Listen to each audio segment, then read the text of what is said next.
After a 3-month break, I am off suspension and my soccer broadcasting career resumes this weekend in St. Louis, Missouri.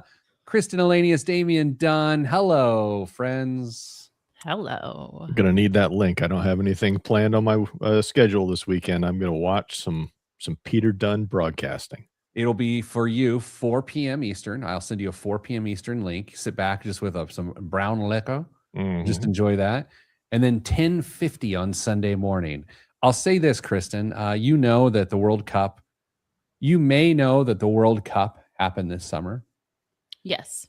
So I got to listen to a lot of broadcasters, and I've updated some of my lingo and some of my calls, and I would like to test a couple of them. Yes, I was hoping I would get to hear some, just a preview of goal calls or maybe a errant tackle. I don't know. First of all, good morning, Julie. Good morning, Jenny. As Kristen noted in pre-show, I have new frames, which also means I have a new prescription, which also means I can actually read your comments through the teleprompter. And as I went to get new glasses and was talking to my doctor about is the person a doctor?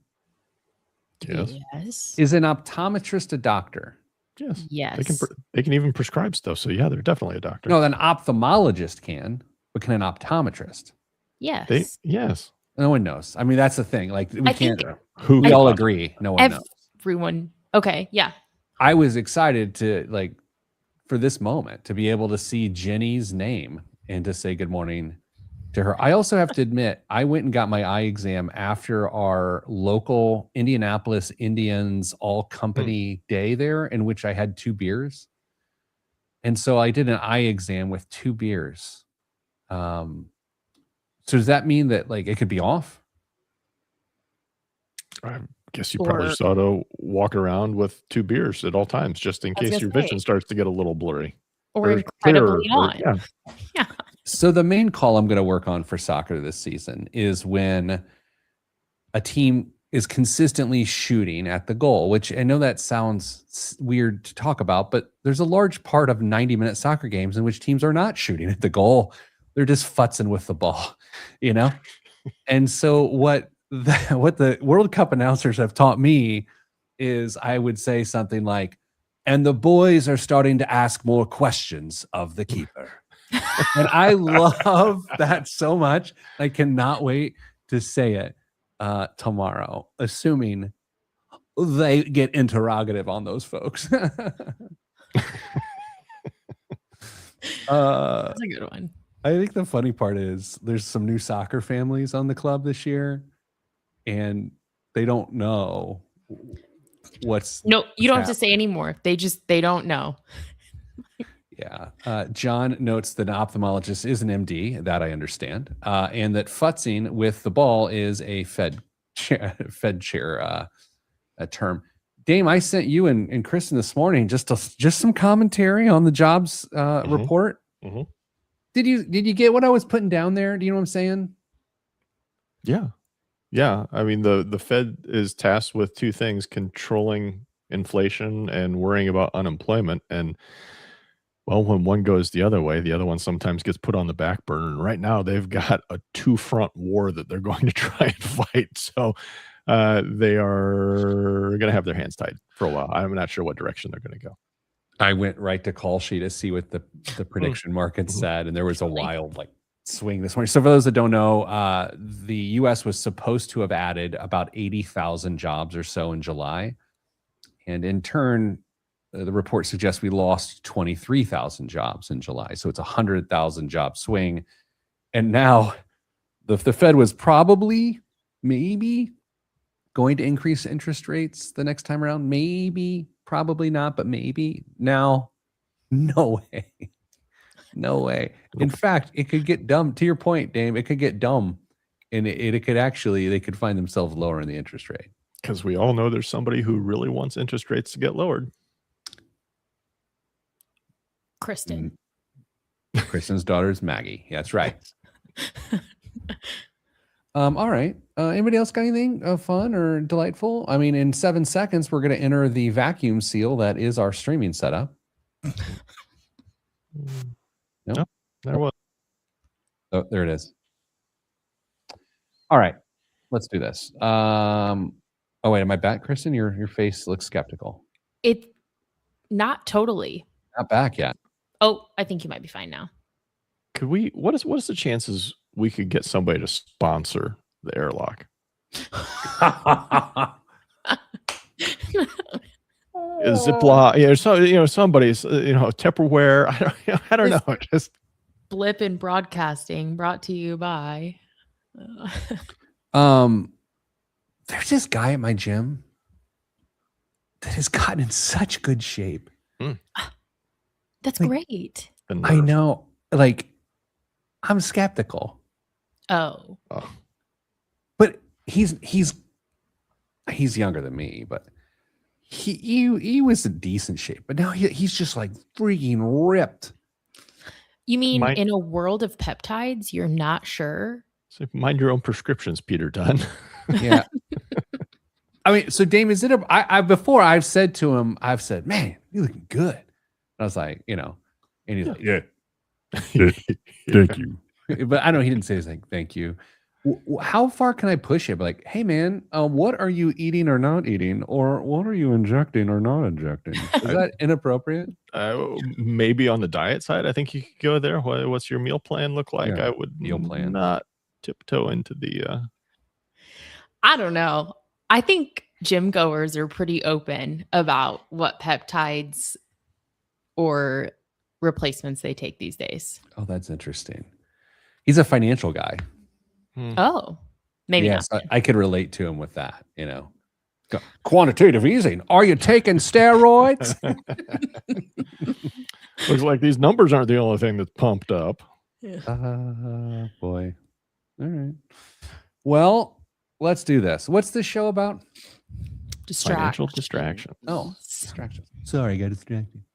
Morning, Jason Brown and Rev Renfro. Guys, with these new frames, this new prescription, I can see people I can see Jason's pores in his avatar there. That's how good these glasses are. He's going to read every single comment just because he can, and he's excited about it. Yeah. This whole time I thought Dame's name was Dane. Like, that's an M. Yeah. Okay. Okay. There was some I was going to tell you guys. It was. Oh, I saw the Odyssey this weekend. Oh, in IMAX. Mm-hmm. Really good, really good. There's 2 or 3 scenes that are so loud, my face was shaking. Like it was wild, and I was like, boy, at home I would have just dropped it down a few beats, Could have wore your AirPods with a little noise cancellation just to mute things out a little bit. Do you know how dehydrated I had to go into that movie? I was going to ask if you were able to make it through in one sitting or if you had to take a gentleman's break. No, I did like a 36-hour liquid fast, and I don't mean I only had liquids. I didn't have any liquids because I didn't want to miss the movie, and I'm a man of a certain age. You gotta keep it. Sorry, Kristen. I just can't there's no part of this that is relatable to me. Like, you started with, I went to see a movie and I was like, okay. Dame, how much time do we have here? Okay, Dame, on the weekends, are you active? If you're not taking the kids to sports, are you active when you're at your home? We usually try and do something, not just hide out in the house all weekend. But I think this weekend there's nothing on the calendar. But I think the kids want to go see the Spider-Man movie, so I think we're going to go see the Spider-Man movie. I think Thomas and I are going to play golf Sunday afternoon. So there's some stuff going on. Kristen, is he active on the weekends, or is he like rest and recover and like or what's he doing? Hello, Andy Ramsey. Hello, Andy. Good to see you here on the show. Of course, he's active. They live on a farm. Of course, he's active. R&R. I was going to say R&R is like not a thing. I wouldn't know anything about that usually.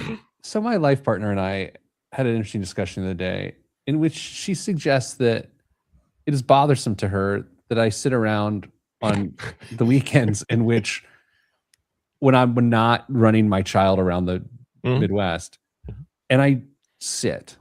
I might get up in the morning, I still work out at 6, go to the grocery store, come home, make everyone breakfast. And then I'm planted. I'm pretty planted. And she said, that's bothering me. Like, I'm recharging, but I see your point, but I got to recharge. I just have no social energy. Yeah. Totally get that one. I excused myself from a gathering early last weekend because I was done with people at that point. Now I like the people we were with. I love them. Great folks. But it was late and I was just ready to go home. We got to start the show, but I do got to know, Dame, of all the people there, who did you like the least? Oh. No, it was like one family and their kids. We'd stopped over. One of the families is the problem, you're saying. There's somebody I don't like right now. Well, I don't think you should say that to Kristen. You guys are colleagues. In 3, 2, 1. This week on the Pete the Planner Show, we answer your money questions. Here's how the show works. You email us, askpete@petetheplanner.com. That's askpete@petetheplanner.com, and we'll talk about your question. We'll answer it. I used the plural, meaning it's not just me. And it's Kristen Elanius and Damian Dunn, both certified financial planning practitioners. Hello, Kristen. Hello, Pete. Hello, Damian Andrew Dunn. Good day. I have no qualifications, but the show is about money, and I am just here. Today's show is an interesting one. Whose idea was this? Dame, was this you? Yeah. I liked this. You know, I liked it when you sent it, and then I was like, oh, it's decent. And then as we started to kind of dig into it a little bit, I really, really like it. Well, it's kind of a surprise to me because when I put it out there as a suggestion, crickets. Literally, I had no idea what we were doing the show on until this morning when I opened my email, and lo and behold, here's an outline based on my idea. No thanks. No, hey, really could be something good. It's just like, we'll do it. Well, I've been sitting in my chair at my house since last Saturday morning, so I did not have time to do that. The topic today, Kristen, as you know, is financial distraction. So a financial distraction feels financially productive. You're focusing on something, there's numbers, you're refining. But oftentimes these distractions have relatively little impact on your actual financial trajectory. And so it's the equivalent of busy work, and it can really take you off track. So Kristen, as we kind of walk through these, I have one to me that I find is like the world's biggest financial distraction. I'm curious how you guys feel. Do you have one that you think of? The one that I am guilty of because I just slacked Dame about it like last week, which is about once a quarter, I get really upset about the fact that I have a mortgage and I think about the debt service and how much it's going to cost me to repay that loan. And I'm like, Kristen, if you would just like really buckle down and, reallocate some of these resources, what could that timeline look like? I work through that exercise once a quarter. I don't come to a different conclusion, and it's a complete waste of my time. Okay. So yours is looking at how much interest you're going to pay on your mortgage and then doing nothing about it. Correct. Getting caught up in the cost of debt. That's so interesting. Dame, do you have one? It's not one that I've particularly struggled with, although I've come really close in the past. When folks sit out there and try and figure out the highest savings rate, and we talk to these people occasionally on in our business, and they're just chasing an extra 0.25%, or maybe not even 0.25%, but maybe they say, well, I'm going to get that bonus if I move my savings account to this other bank and I keep it there for 6 months. My gosh, there are other things to worry about in life other than an extra 0.25% on a savings account. So that bothers me. I'm such a distracted animal that I've spent the last 25 years or so foolproofing my financial life so that I don't run down the wrong direction. So everything in my life is automated financially. Yes. Because I get so distracted. But here are the two that I used to see a lot when I used to talk to a lot of people about their finances. I'm guessing the coaching team at Your Money Line has these conversations all the time. My number one used to drive me insane is when people would obsess over the rate of return of their investments and they weren't actually putting the right amount of money into their investments. Like they weren't putting the fuel in the car, but they were so concerned with how fast they were going. And Kristen, that always drove me crazy. That's so interesting because, I mean, if my investments would do better, Pete, I wouldn't have to contribute so much, you know? I mean, that is the logic. Right. And I mean, at first and second glance, it actually passes the sniff test. Like it's like, okay, it kind of makes sense. But Dame, it's missing something. Well, there's a version of this that we get way more frequently, and that's traditional versus Roth. Now, you can argue that that's a more important conversation to have because there's some strategy behind it. But if you're wringing your hands over that and you're only contributing 3% of your income to retirement, I'm not all that worried about it. We've got to get that number cranked up. We've got to find the margin in your finances so that you can contribute more to retirement. And yes, we can still have that conversation, but you're missing the plot on this. You have to have more money before we really, really focus on the taxation of it. Another one that I thought of that I used to see a lot was when people would just move around and get 0% interest credit cards and then just spend so much time. And I'm not saying it's a terrible idea, but I feel like if all the energy and ingenuity goes into finding the interest rate as opposed to finding more money to pay down the thing, and they're not mutually exclusive. But Kristen, I don't know if we've talked about this in a while. Are you in support of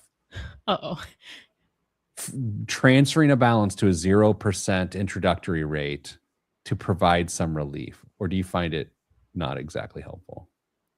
Unfortunately, I think most of the time the way that plays out behaviorally is that it is a distraction, but it's rooted in like the best of intentions. Because Pete, if I move this over, I'm going to save this money. I'm going to be able to pay down the debt quicker.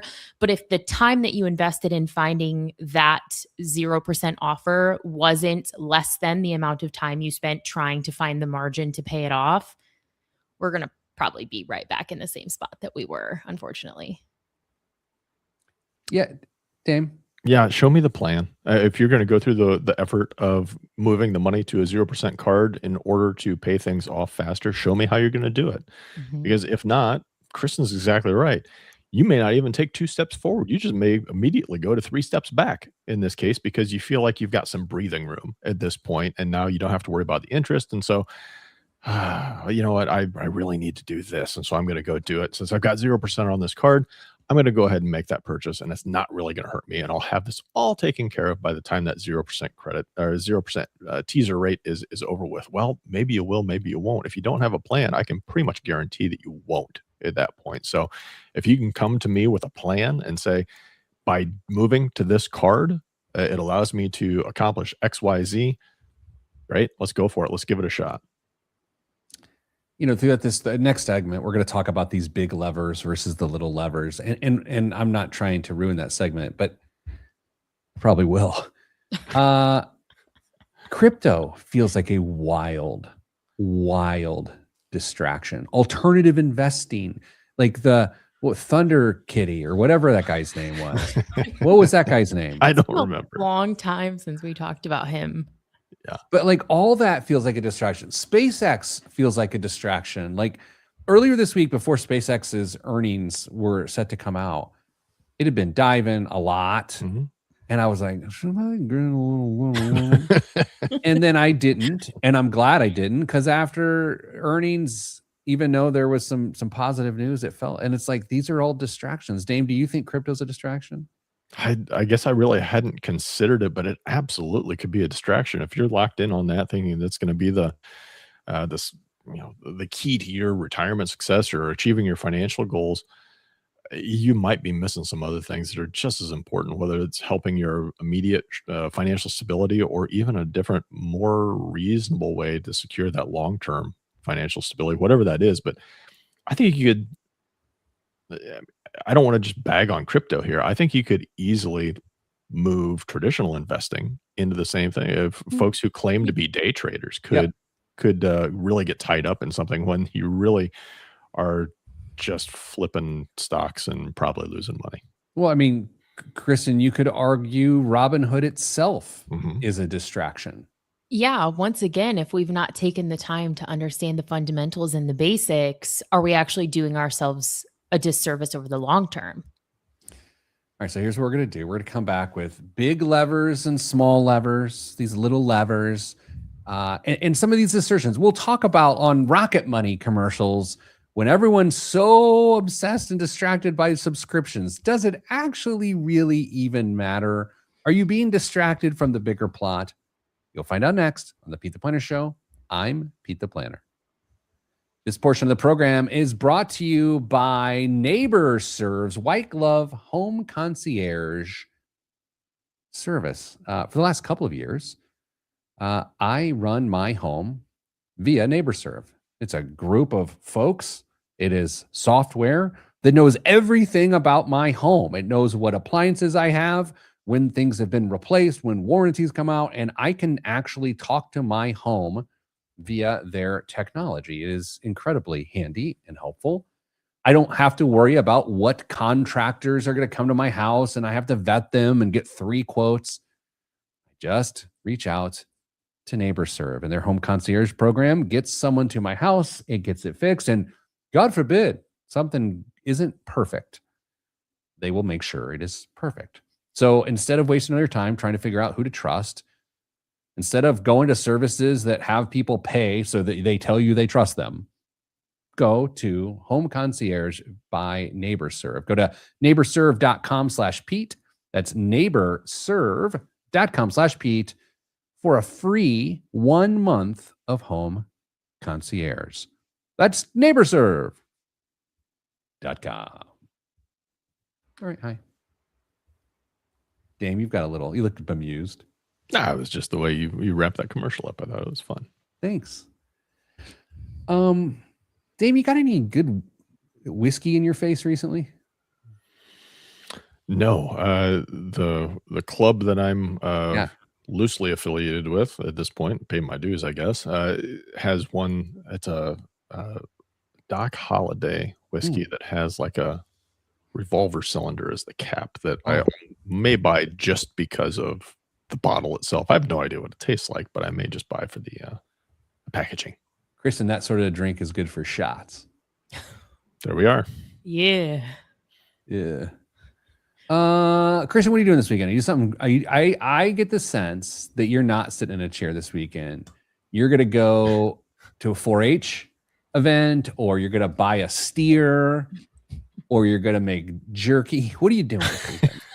There is a fair board event on Sunday, but I won't be going. And there's a 1-year-old birthday party on Saturday, and doing some things around the house because we decided that we're going to host Maggie's first birthday party at our house, and it's nowhere near ready for that.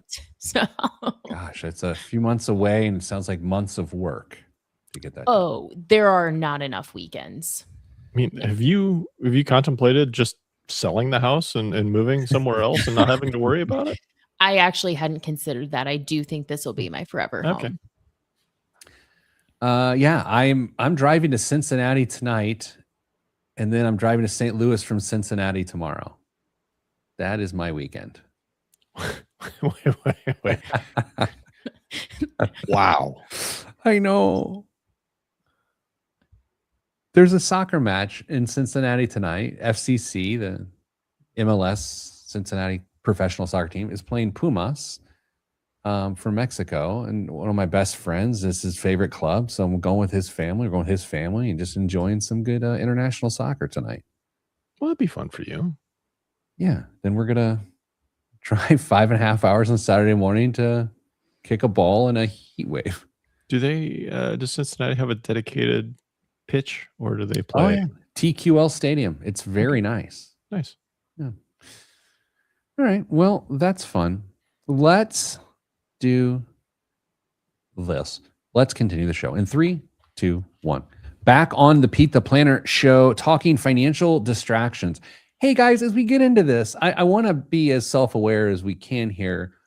Do you think constantly listening to personal finance podcasts and radio shows and doing nothing about it is buying into Ooh. a distraction? Oh no. It's a really interesting question because I think you can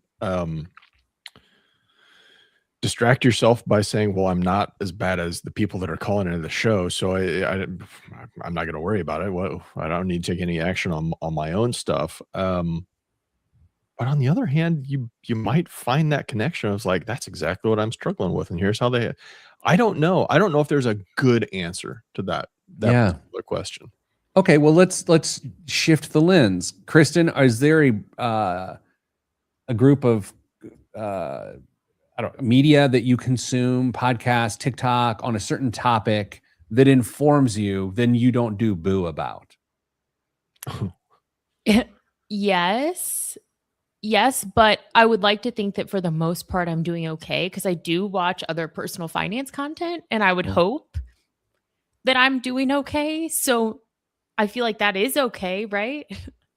Yeah. I don't know. I Dame, think what content do you consume and you do nothing about? I got into an algorithm for a while of people that were making like meal planning, but like crock pot stuff or bigger Yeah. things and Yeah. just portioning it out. And some of these, they looked amazing, like really, really good. And they were putting the macros up there. I was like, I just need to go do that. And on to the next video. And that was about as long as it lasted. Dude, I've been in that. I've been in that algo. I have another one where there's this guy, it's probably 25, just doing these incredibly hard weightlifting workouts. I just watch. I'm like, yeah, I'm going to try to do that. I would be in a hospital. I'm going to just breathe really hard while he's doing this and I'll get part of the workout. But in your financial life, there are big levers and there are little levers, big mistakes you can make and lots of little mistakes you can make. And so oftentimes misunderstanding this and getting distracted by little levers or getting distracted by big levers can be a challenge. Big levers are things like your income. Like sometimes the problem is you don't make enough money. Although I would say this, Kristen, I believe most people point to that pretty quickly when they're trying to assess their financial challenges. Most people don't go, well, I guess I'll have to start budgeting. Most people go, well, how can I supplement my income? Is that your feeling too?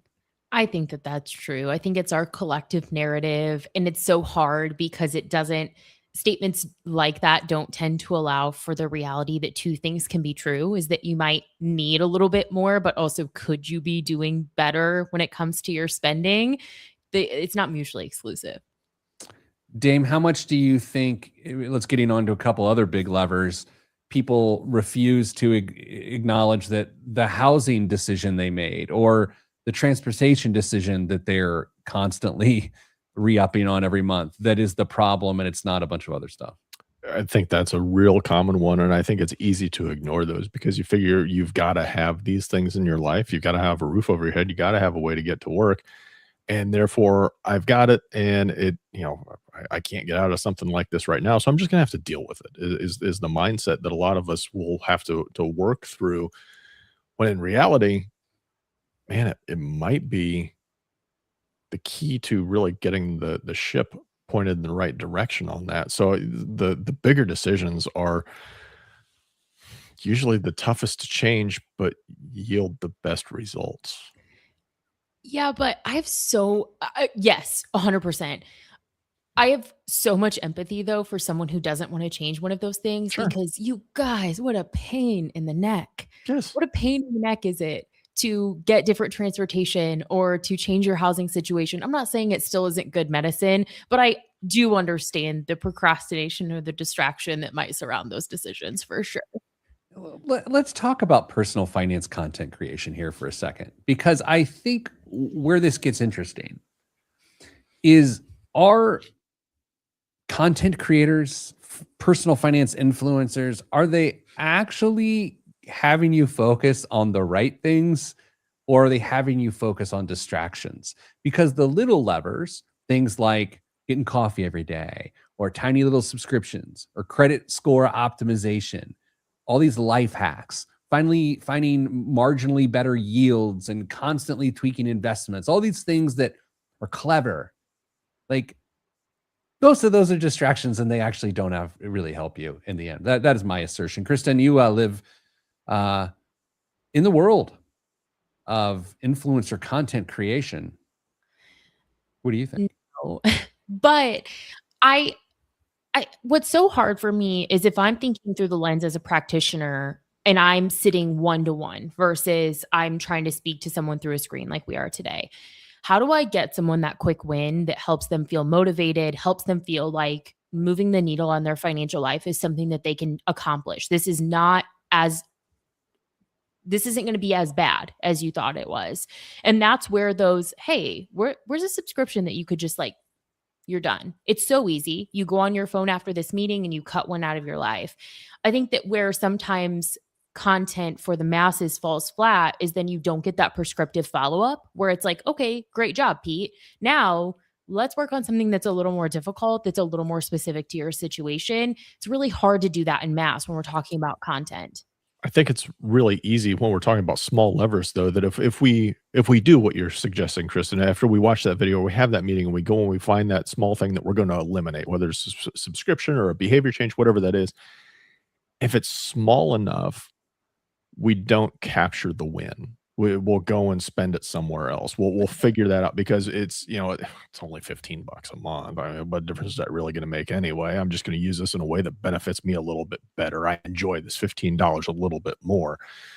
But when we're talking about making a major change, transportation, housing, now it becomes more critical and there's a bigger dollar at stake. And it's we're making this decision to improve our financial situation. So I best take advantage of it at that point. Sure, I think that it'd be unreasonable to think that the majority of people maybe even wouldn't have some of that creep into their lifestyle, some of that win creep into their lifestyle. But I think there's a greater chance that you recognize some of the change in a bigger decision than the smaller ones. You'd have to make a lot of smaller ones.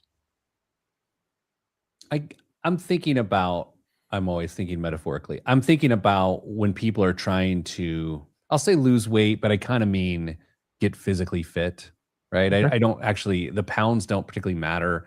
It's sort of how they look. Body They want to look fitter. What do you say? Body comp? Body comp. Yeah. Gosh, you're in my algorithm too. And so oftentimes it's the workout. I want to work with this workout. I'm going to do this workout. I need to buy these shorts for this workout. Got to listen to this music for this workout with these shorts. It's still what you're eating. It's 100% what you're eating. So like the biggest distraction is the workout itself. And the biggest point is the food you're eating. The old abs are made in the kitchen, not at the gym. And I think financially, there's 1,000 parallels to that. Is that I started working out again. I hear people say all the time. I've said it. I'm obnoxious with it. Guess what? It doesn't matter. It just literally doesn't matter from a body comp standpoint unless you're eating right. And I think financially, people are there too. Yeah, I think the metaphor there is that you can't outwork a bad diet, which totally translates to personal finance. Are you pulling out the... Wait. What's the Dave Ramsey one? You can't outspend stupid, or you can't out-earn stupid, something like that. Christian's I don't know that I've heard huge Dave Ramsey guy. Yes, absolutely. Team David. Hey, act your wage, Kristen. Does he say that? There's a whole list. Anyway. All right. Well, if we keep trying, maybe we'll get you a guest spot on one of his shows. Coming up after the break, Kristen's dream of joining the Dave Ramsey family. All of that's next. We're not going to talk about that. We're going to talk about a financial distraction audit. All right. Are you distracted? You'll find out if you listen next on the Pete the Planner Show.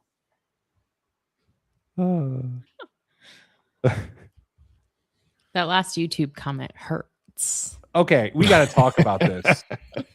We have to talk about this. It's horrible. What was you thinking? Wait, okay. It's unbelievable. Was this guy an engineer beforehand and he just got hired in? Hold on. Here's the thing. I just try really hard to put good things into the universe. Okay. Like, is the universe better off if I go on to the Yahoo Sports clip of this and I comment as a Purdue alum, this is embarrassing? No, it's not. And that's why I deleted my comment. Okay. So Dame, please catch people up that don't know, because I saw this yesterday. I went home. I don't talk about stuff like this. I don't care. Yeah. Went home and was like, my wife, did you see this? She's like, I can't believe that's the dumbest thing I've ever seen. Go ahead, Jane. What is it? I don't remember the exact phrasing this gentleman used, but new athletic director hired at Purdue University, a fantastic educational institution, made some comment while he was standing behind the podium to the effect of, if you don't want to win national championships, go to Indiana. Yeah, the lore there, by the way, for those who don't know, is they're coming off of a national championship in football. So the quote is, we are here to win championships. If you don't want to win championships, go to Indiana. And I get poking your rival. You know, you poke the rival. That's the dumbest thing. That would have hit so hard last year. The timing, kind of like Pete's stock pick sometimes, the timing just was not there. I mean, if you look at the number of national championships each school has won, IU throttles Purdue. I don't have a dog in this fight. I don't care. I just don't care. It's so stupid. I love the stupidity. It made me really sad. But Chris, I did want to say congrats on the world's largest bass drum. The world's largest drum, okay? Yeah. You don't have to add the bass. It's implied. Oh, of course it is. No, you did mean to start this person. You knew exactly what you were doing, actually. Dang, go ahead, please. Should we do the stock pick updates this segment, or should we do it in between the next one? Let's do the next one. I will say this. Being able to read the comments with my new prescription is the greatest thing that ever happened. Oh, man. People are killing it. Remember Chris Ballard, the rivalry is back on after Josh McDaniels backed out of the head coaching job for the Colts to go back to the Patriots. It's like, is it back on? Sports are so dumb. Bad. I love them. Everything's dumb. Okay. 3, 2, 1. Back on the Pete the Planner show, talking financial distractions. So often we think we're making our financial life better by focusing on something like our subscriptions. I have too many subscriptions. So you cancel a subscription and your financial life changed by $180, which is great. We're glad you did it. But it ain't the problem. Even if you had 10 subscriptions, that ain't the problem. Most often it's the giant decisions we make. How much we spend on housing or transportation or peanut brittle. I couldn't think of a third, and I found myself at nut brittle. Damon, ever happened to you? I find myself a nut brittle all the time. Do you like peanut brittle? No. Ooh, Kristen? Damien, aren't your taste buds messed post-COVID? Up? Yeah. Peanut butter, the taste of peanut butter is coming back. Like I can enjoy peanut butter M&Ms, one of probably the best, Pete, I think you'll agree with me, the best bag candy that you can buy. But it's still not perfect. Yeah, best bag candy is peanut butter M&Ms. I will say this. We are talking about financial distractions, and throughout the show, I decided to put little distractions in here to see if I can get these two professionals off topic. So now we're going to do a financial distraction audit. Kristen, you seem like you know what you're doing. Do you want to run this for us? Yeah, sure. Do you want to use an example, or we just want to give the numbers or give each step for someone to run through on their own? Hey, you're the boss. I'm just here. I'm literally just the face of the show because of my attractiveness. Actually, factually incorrect. But okay, number 1, how many dollars are actually at stake? Yeah, it's good. It's good. But I think people are like, well, I'll say I have $50,000 in my 401k. Okay, let's just say I do. Okay. And then you're like, I got to make sure I get the best rate of return because $50,000 is at stake. And it's like, well, that's true. And actually more is at stake. But the better focus is putting more money into your account, not spending so much time on how to get more money in your account, not spending all of this time and energy on what to invest in. I think sometimes people get the stakes wrong, Kristen. It's interesting because just last week, gentlemen, the two of you really kind of got on my case about 1% increases to 401ks. It kind of feels like not a lot of dollars at stake. Did we get on your case about that? I feel like we all agreed on that. Dave, did we disagree with her on that? We did not all agree. I got messages from people after last week's show. What, with empathy for you? Yeah, saying that you two really ganged up on me. That's just... Look, here's the thing. If I ever disagree with you publicly, I don't remember it the next day. Other people did. Well, you've got fans. Dame, what's another example of people like trying to figure out how many dollars are at stake? So I'm still wrapping my mind around the Kristen's example of the 1%. You, just for clarity's sake, you were saying the 1% increase. That it was a big deal. It's tough. It's harder to do than the actual number. Yeah, you were wrong. I forgot. Yeah, see, okay. So dumb. I feel way more justified in my position if that's actually what happened. Who knows? Nobody will ever know if that actually happened. Oh, come on. Now I made you full screen just so you can sit. I'm sorry. She got real mad. Do you see that mad face, Dame? Yeah, I see it all the time. How about, does fixing this financial challenge change my trajectory? I know, Kristen, that's the next one on the financial distraction audit. I feel like this one's easier to assess than the other one. I completely agree. And I think it informs the first one. And that's where, like, I think about, for example, there's an amount of money I could put toward the principal on my mortgage. And if I did, we would be mortgage free when Maggie goes to college. How much? Can I ask how much? Or is that like a rude thing to ask? It's just a dollar amount. I don't want to feel out of touch, but it's $100. Why would that make you seem out of touch?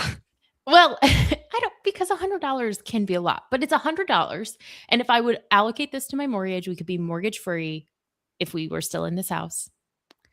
When Maggie goes to college. Oh, yeah, it's $100. What are you talking about? It's $100. That's like a trip to McDonald's. It's not. It's not. What are you doing? $100 a year. It's not insignificant. Anyway, that's not even the point. It's the trajectory that actually convinces me that it's not a distraction. It's not necessarily the $100 a month. It's the fact that it frees up vital cash flow should my child decide that she wants to go to college for an eternity. Oh, Kristen, there is a 0.0% chance you're going to be in that home in the next 12 months.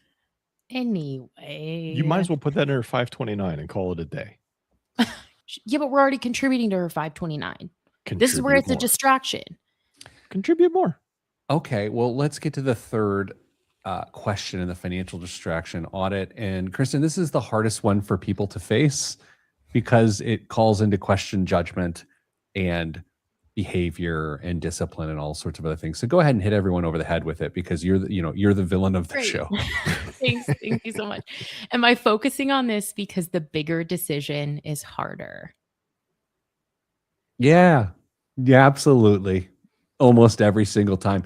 Damn, we're making stuff up 10% of the times because you didn't know, 90% of the times because you know and you don't want to do it. Yes, you just don't want to face the method or the steps that it's going to take to correct that issue. So you're going to keep yourself busy with things that are easier, that make you feel like you're making progress in your financial life or whatever else this may be pertaining to. But we are very simple creatures. And if there's something that we don't want to face, we'll find 100 different ways to distract ourselves with things that we can feel good about.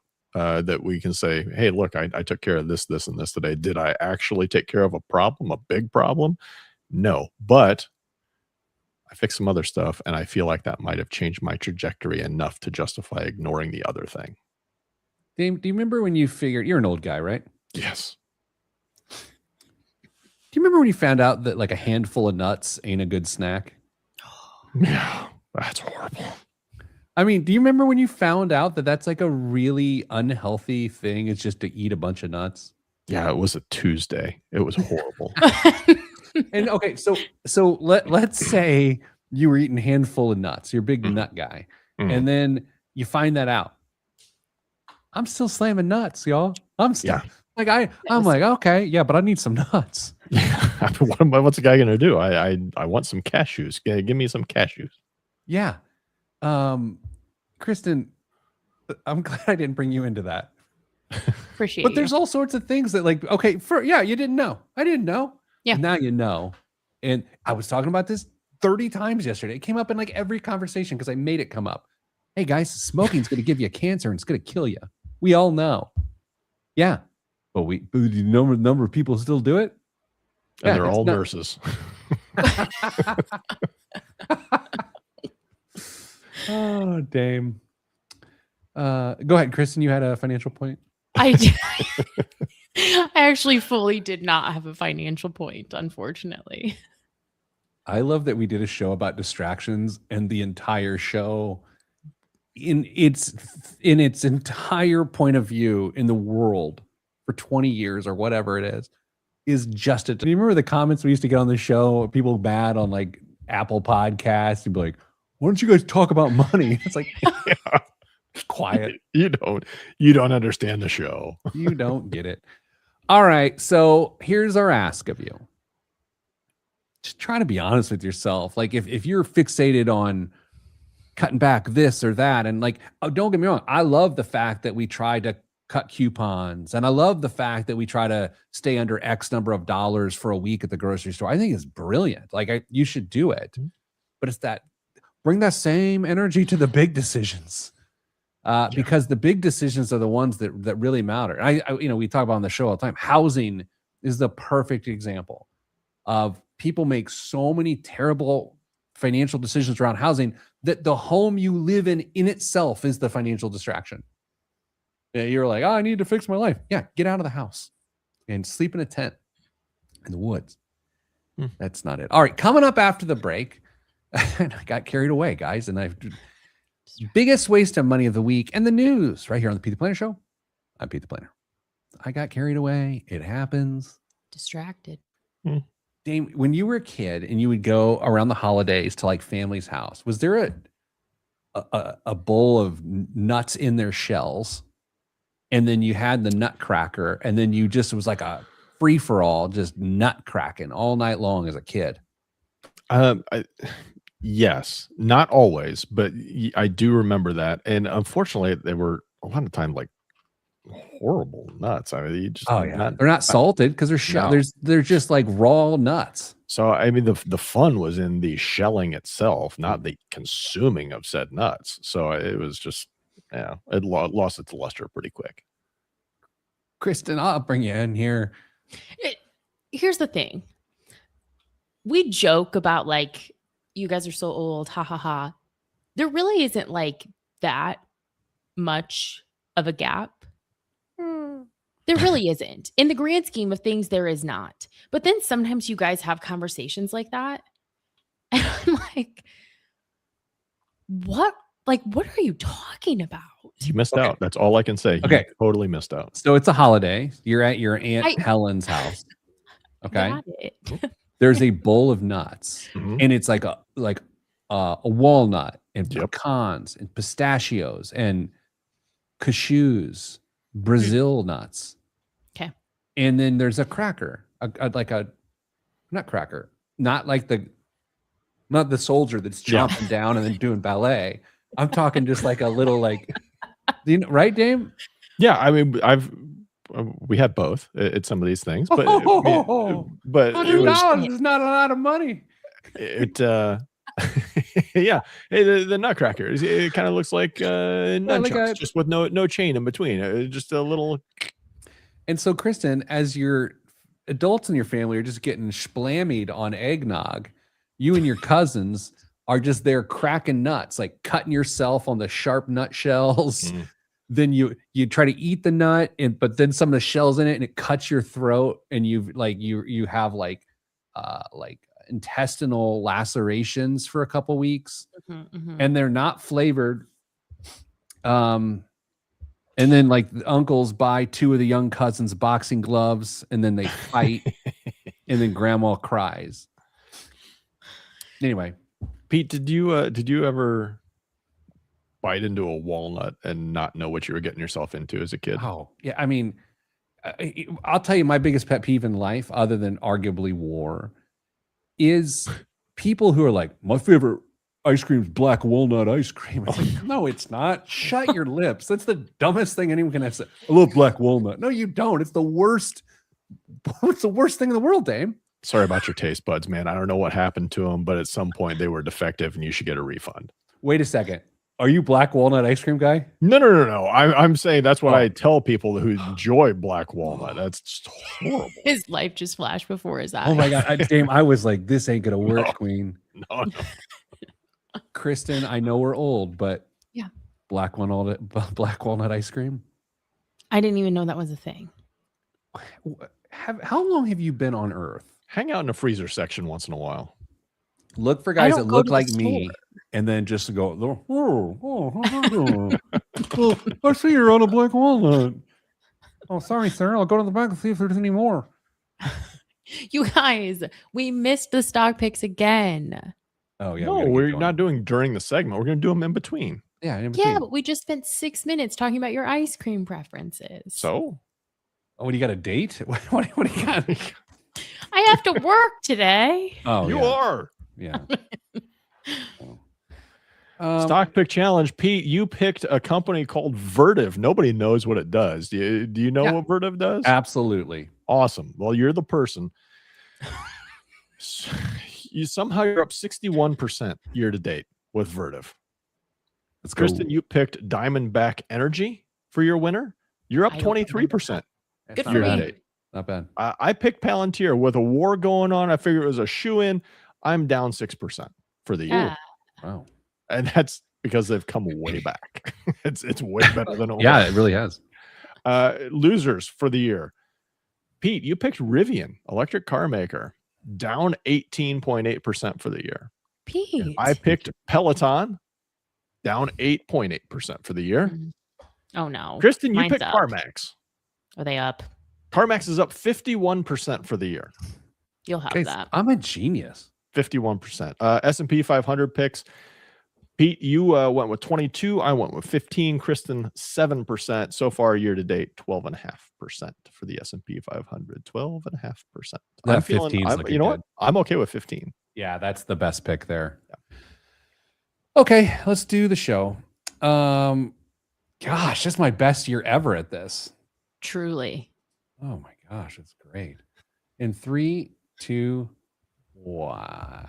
This week's biggest waste of money of the week, right here on the Pete the Planner Show, is the Wild Side by Mitsukoshi Seisakusho bamboo chair.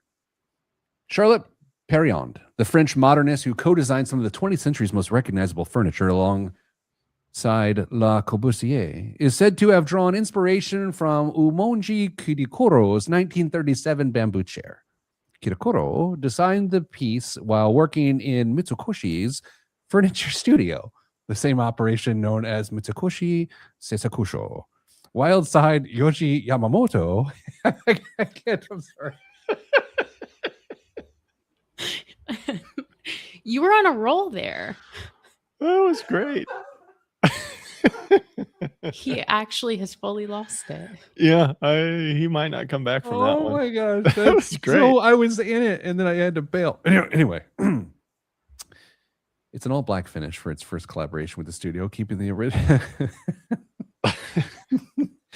original construction, a bent plywood frame wrapped in bamboo strips, a curved backrest, and a cantilevered seat that flexes under weight instead of resting on rear legs. The black lacquer treatment references traditional Japanese lacquerware and architecture, sharpening the chair's silhouette rather than just changing its color. A Wild Side logo is laser etched into the backrest in a matte finish that only becomes visible under certain light. Each chair is hand-built to order by a single Mitsukoshi Seisakusho craftsman with a production length of about 1 year.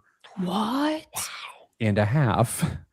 Only one shape rewards this kind of patience, and the same curvy Kirikoro bent by hand nearly 90 years ago. How much is this chair inspired by Kirikoro that takes 18 months to produce? Kristen, how much is this bamboo chair?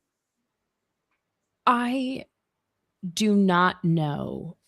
when you sit in this thing, so the back legs don't touch for those who aren't watching the live stream. Like there is no back legs and it's made of bamboo and it's supposed to flex. So when you sit in it, it's going to like Little sink. springy, little springy action. I think it might have a little quasi rocker action with this potentially.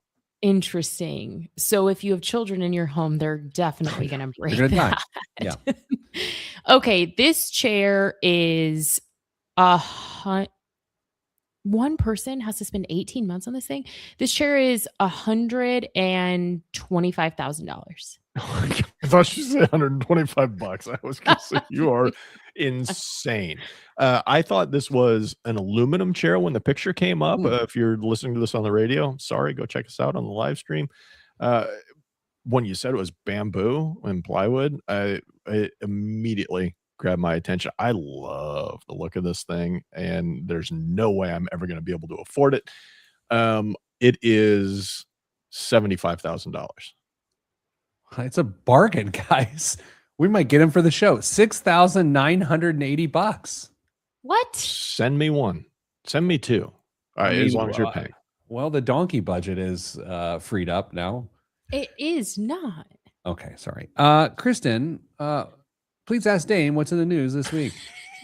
Dame, what is in the news this week? Earlier this week, the U.S. and Japan took the unusual step of teaming up to support the Japanese yen after it fell to its weakest level in roughly 40 years. It was the first joint U.S.-Japan currency intervention since the late 1990s, and while that sounds like a problem happening thousands and thousands and thousands of miles away, it could have real consequences here. Japan is the largest foreign holder of U.S. Treasury debt. If Japan were forced to sell large amounts of treasuries to defend its currency, that could push the U.S. bond yields even higher. Higher yields can mean higher borrowing costs for mortgages, car loans, businesses, and even the federal government. So the effort to rescue the yen may have also been an effort to keep an already stressed U.S. bond market from getting even more uncomfortable. Look, I'm not interested in the bond market being stressed. We don't need that. But no part of that story sounds like it passes an audit. Oh, that doesn't. No, I'm just saying, like it doesn't sound. I don't know how to say what I'm thinking of. Like, I don't. I know. Great interjection. I'm so sorry. T-shirt. Yeah. I don't know how to say what I'm thinking. There's a metaphor, and I can't think of it, but I just don't think that it passes the sniff test. Yeah, more hot takes. It's a confusing thing, but I'll say, like, I'm not saying it's a great idea, but it's self-preserving, because if the world economy falls because the Japanese yen falls, then a lot of people are in trouble. Like it's self-preserving for sure, because we're all so intertwined with like debt, you know. Yeah. Well said, both of us. If for anyone who's still listening to the show, I have an idea. What would you say? I don't know how to say what's in my head. I don't know how to say what I'm thinking. Oh, we don't know how to say what I'm thinking. Dane, what else is in the news? Retirees have long loved dividend-paying stocks because they provide regular income without having to sell shares, but the booming stock market is making that strategy a little less attractive. The dividend yield on the S&P 500 now is hovering just above this many percent. Kristen, I think you can say what you're thinking here. No, I genuinely do not know. Read the for opening line again, because I didn't listen. Retirees have long loved dividend-paying stocks because they provide regular income without having to sell shares, but the booming stock market is making that strategy a little less attractive. 2%. Kristen? 2.25%. 1%, near a generational low, and that means retirees can often find better income targeting things like treasuries, CDs, and money market funds. Yikes.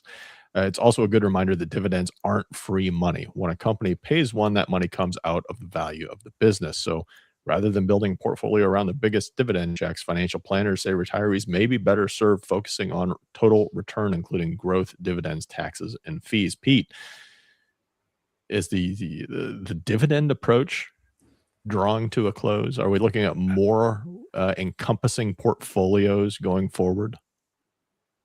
I've never considered this, but that's a really compelling argument. Yeah. it makes retirement planning that much harder because of these large enterprise values of these companies that have no earnings. And how people want to be in those stocks, therefore driving up those values and not wanting to be in blue chips that actually have intrinsic value. That's fascinating. I think the answer there is if you want dividends to be part of your retirement income strategy, you're going to have to pick them individually. You can't just buy a basket of goods at this point, a pre-made basket of goods, unless it specifically focuses on dividends, because it's just not there like it used to be. Dividends have kind of lost favor and luster in a lot of corners of the market. So you're going to have to either do it yourself or find somebody that can identify those opportunities for you. Just makes me think of small town bank stocks, Sure. that like trade on the big markets, but they're just like the local farmers, whatever. And then they pay those big dividends. What else in the news? Time in the market beats timing the market. Maybe someone should have mentioned that little pearl of wisdom to all the young guys who keep yellowing their money into stocks. Betting and investing have never been more intertwined, and it's only going to get worse with the advent of tokenization, 24/7 trading, and leveraged ETFs. It's no wonder that a new study shows that this percent of American men between the ages of 18 and 29 trade stocks daily, while this percent wager on sporting events every day. This is going to sadden me. And when I drive to Cincinnati with my son this afternoon, I'm just going to read him the riot act over what I'm about to hear. So I'm going to go 45% of people trade stocks daily and 58% sports gamble regularly. 15 and 30 respectively. 25% of American men between the ages of 18 and 29 trade stocks daily, while 23% wager on sporting events. I don't think there's any way that number is right. It's got to be higher on the sporting events, I would guess. I think it's higher too, and I guess my son and I are going to have nothing to talk about today. Yeah. Well, I think we did it.